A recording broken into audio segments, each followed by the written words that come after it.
সর্বনাশ। হ্যাঁ, কি তুমি লঙ্কা কাণ্ড শুরু করে দিছো? হ্যাঁ, তোমার ঘর তো সব কাটে ফেলছি। তাই তো দেখতেছি। তুমি লফটে কি এভাবে কাটে কুটে কি অবস্থা বানাইছো? হ্যাঁ, লফট না কাটলে তোমার ল্যাডারের সরি আগে যে ওপেনিং ছিল হচ্ছে এতটুকু না, আরো সাইডে ট্রিম দিয়ে আরো কমে আসছিল। তো এই যে এখন হবে হচ্ছে যে এতটুকু, দেখো এই যে ওই যে এতখানি এটাও পড়ে যাবে, এতখানি গুলা পড়ে যাবে। এই যে যেটুকু আমি উপর থেকে কাটছি, হ্যাঁ। এখন নিচ থেকে কাটে ইয়ে করে ফেলবো, যাতে এই প্লাস্টার বোর্ড নষ্ট না হয়। আচ্ছা, এখান থেকে যদি এইদিকে যদি ভেঙে যায় তাহলে বিপদ। যদি ভাঙবে না, আমি স্ক্রু করে নিছি আগে। তো এই যে উপরে যে বড় বড় বিম যেটার উপরে এই বাড়িটা দাঁড়ায় আছে, তুমি যে এগুলা মানে কিভাবে কি করতে হয় ঠিকঠাক ভাবে করছো সব? হ্যাঁ, সব ঠিক আছে। ওরে তুমি তো তাহলে সেই, হ্যাঁ, বিল্ডার সাইজ। এই, সাবধান। গেল হ্যাঁ, গেল গেল আমার কার্পেট শেষ তো আমার।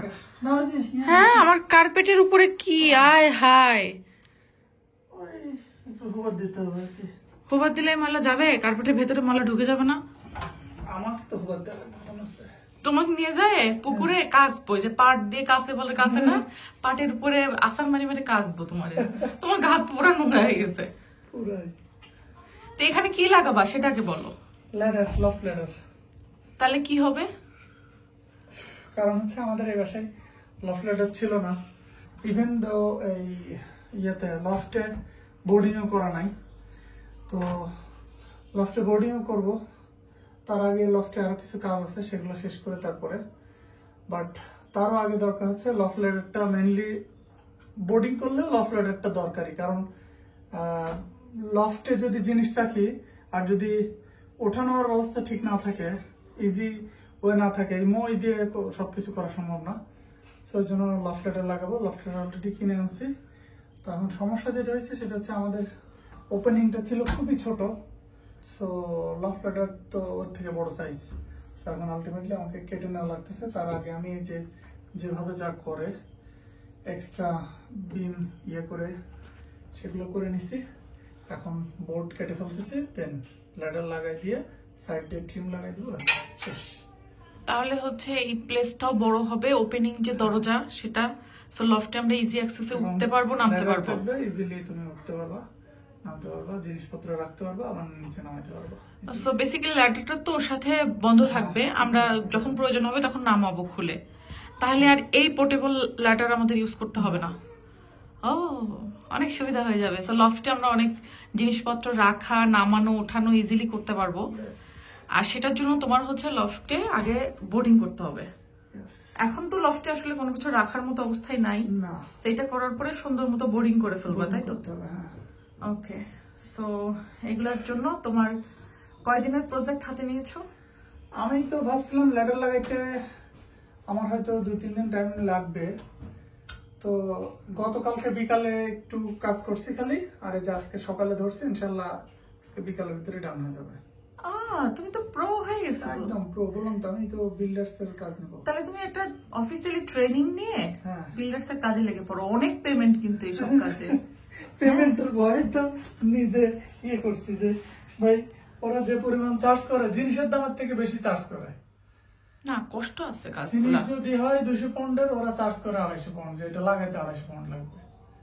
সে ঠিক আছে, তাহলে তুমিও ওরকম প্রশিক্ষণ নিয়ে চার্জ করবে। হ্যাঁ, সার্টিফিকেটধারী হয়ে তারপরে তুমিও এই বিল্ডার্স এর কাজে লেগে পড়ো। ওকে। এই তোমার মনে আছে আমাদের আগের ভাড়া বাসায় একজন বিল্ডার্স আসছিলেন, উনি কাজ করতে, উনি বলছিলেন না যে ওনার হলো কয়টা, 5টা বাড়ি। 5টা বাড়ি লুটনেই, লুটনেই ওনার 5টা বাড়ি। উনি 20 বছর ধরে এই বিল্ডার্স এর কাজ করতেছে। উনি থাকে সেটা 6 বেডের একটা হাউসে। হ্যাঁ, উনি হচ্ছে পাকিস্তানি, তো বেশ বয়স্ক।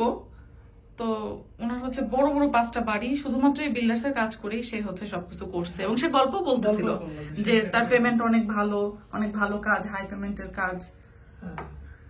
তা তুমি এই কাজই করো, এটা ভালো, সেটা পাবা। তুমি ব্যবসা বাণিজ্য ছাড়ে দাও, এইসব ব্যবসা বাণিজ্য করে টাকা নাই, তার থেকে এইসব বিল্ডার্স এর কাজ করে অনেক টাকা পাবা।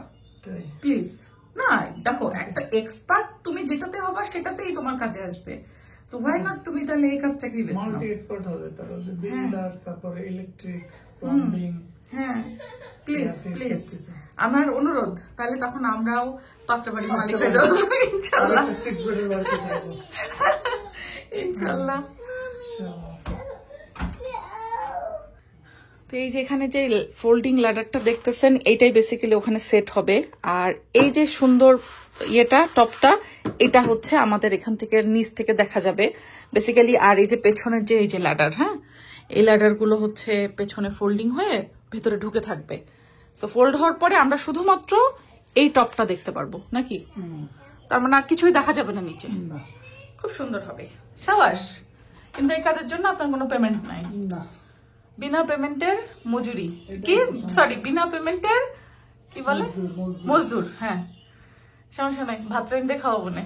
ওকে, ক্ষুধা লাগছে, খাওয়া বসে। ওকে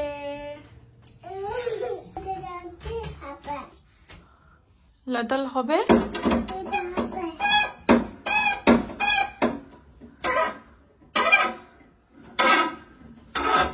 এই যে দেখেন কি অবস্থা দাঁড়াইছে চারিদিকে।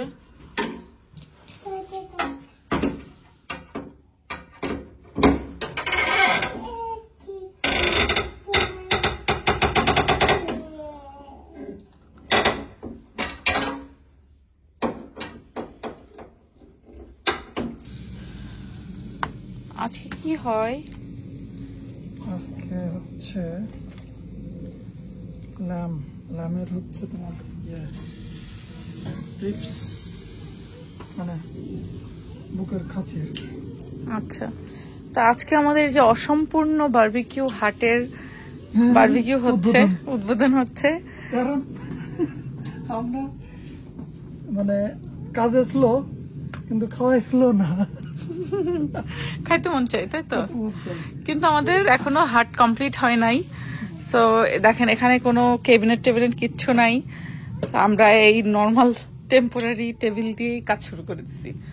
তারপরে ফ্লোরিং এর কাজ ওই যে বললাম আপনাদেরকে পড়ে রয়েছে, এটা প্রায় 2 সপ্তাহ ধরে এরকম পড়ে রয়েছে, কিন্তু আসলে করা হচ্ছে না কারণ অন্যান্য কাজে হাত দিচ্ছে আপনাদের ভাইয়া। আবার ঘরের মধ্যেও অনেক কিছু কাজ আছে, ওগুলো চলতেছে।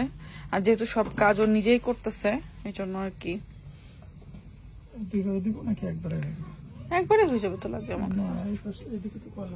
তারপরে দিয়ে ফেলাও, একটু তেল স্প্রে করে দিয়ে ফেলাও, হইতে থাক।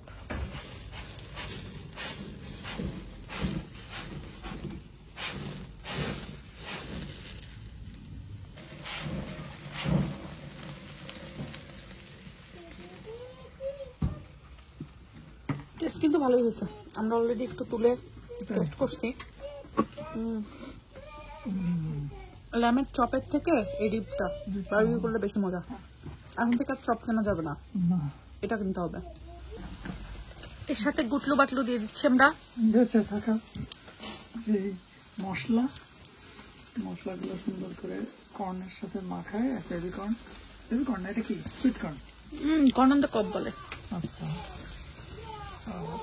কত মিনিটের সাথে কর্ন পাবে। ওকে,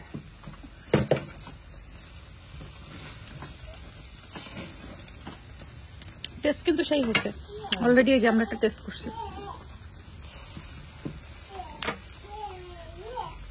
ওটা হয়ে গেছে মনে হচ্ছে।